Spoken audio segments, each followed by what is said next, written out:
Okay, and I'm just gonna do this for a city. You can do this for zip codes, high school district, elementary school district, whatever. So I'm gonna go on here and I'm just gonna do sold, status date, 12 months back,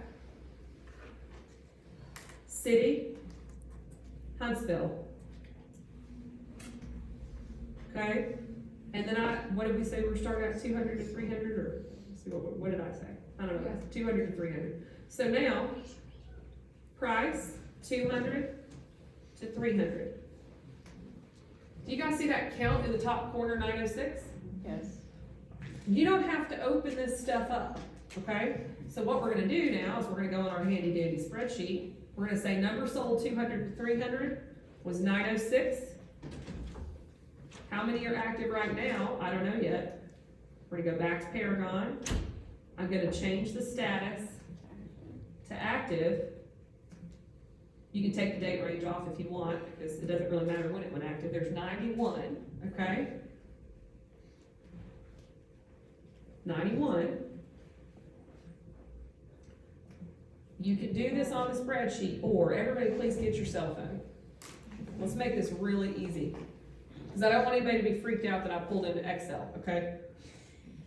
It happens in every class. There's always somebody that's like, oh my God, we gotta do a formula in Excel. Well, you can copy and paste that formula. Uh-huh, you can.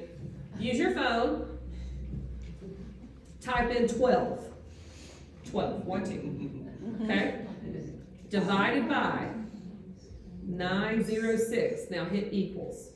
You're gonna get 0.0132, blah, blah, blah. Times 91. Hit equals. 1.2. You are a statistician. Do you see what I just did there? You know, I made you feel really bad earlier. I'm like, where are the holes in your business? What is your goal? Are you doing this? Do you have this? No, you suck. You're a statistician now. This is good. I always try to keep the happy part at the end. So, all right, Huntsville, we're tracking. This is 200 to 300. Now I want you to see this, 300 to 400. Fabulous. I just love doing this so much. This is what I enjoy. This is what I do when I'm bored. Other people have friends. I pull stats. No big deal. Status date, 12 months back. 867 sales. Okay, so we're going to 867. Now, how many are active? Wait for it.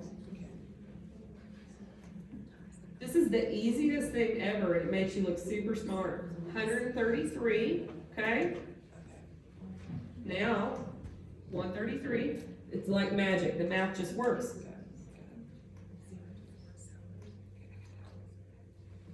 Mm-hmm. 1.84. So is there more inventory, 300 to 400? Yes. Okay. Now, 400 to 500, let's see what this looks like. I just love doing this. I know y'all can tell I'm a complete nerd. 400 to 500. Active 79. But they're both still in the seller's market. Yep. But if you pull this all the way up to $2 million in every area you work, you're gonna find the holes. You're gonna figure out where it breaks in every market. So what I do, we literally have spreadsheets running like this all the time. Huntsville, Madison, Athens, Oaks, Crossroads, all the different areas and every different price band. Every couple of months, we'll go in and make sure that we know what's going on. But I'm telling you, if you go 12 months back every time, you're gonna start seeing subtle changes. When you start seeing 1.6 go to 1.8, go to 1.8, go to 2.0, you see a trend. I know it's small, but you're seeing it, inventory's going up. So, let me go back here. Sold 400 to 500. And again, you always want to go 12 months back for this formula. 463. Right, and I'm going to take my handy dandy little thing here.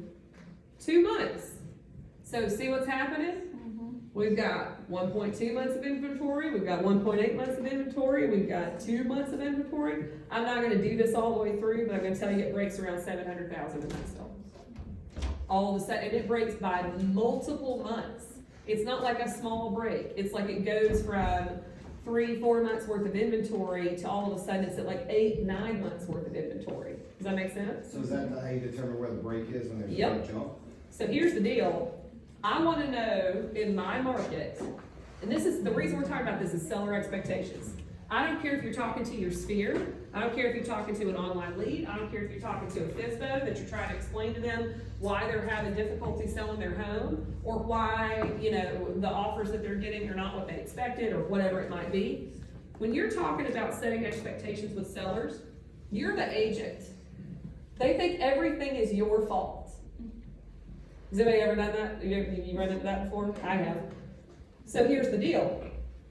One way that you can reach out to them and explain why things are going the way that they're going, you want to be able to explain that interest rates are changing and and be able to show what the lender was saying. Hey, you know, you're talking like $500 more a month than what it would have cost the same buyer a couple of months ago, you know, or a year ago, right? These people waited, they signed, they renewed their lease, and now they're priced out. They're gonna have to spend $50,000, $70,000 less on a home. They can't afford your home anymore.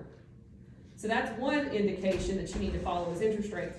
Number two, you've got to track absorption rates and how quickly inventory is absorbing back into the market. This number of inventory, the number of months whatever, five months of inventory or 1.8 months of inventory, what that number means is, if no other listings come on based on the amount of inventory that's available right now, it would take that long to liquidate what's there. Does that make sense? Is that useful for you guys? Yes. So, what would be a way you could talk to your seller about this?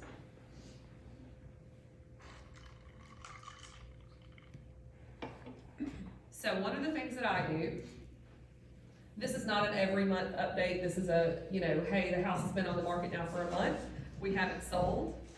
Here's any new comps that have come on, and let me show you my spreadsheet. We happen to be in a really competitive price band, or we happen to be in a not very competitive price band, because I'm having to have this, like I told you, I got that $800,000 house in Hazel Green. The house is worth $800,000. They're telling me it's worth $800,000. I know, I saw it.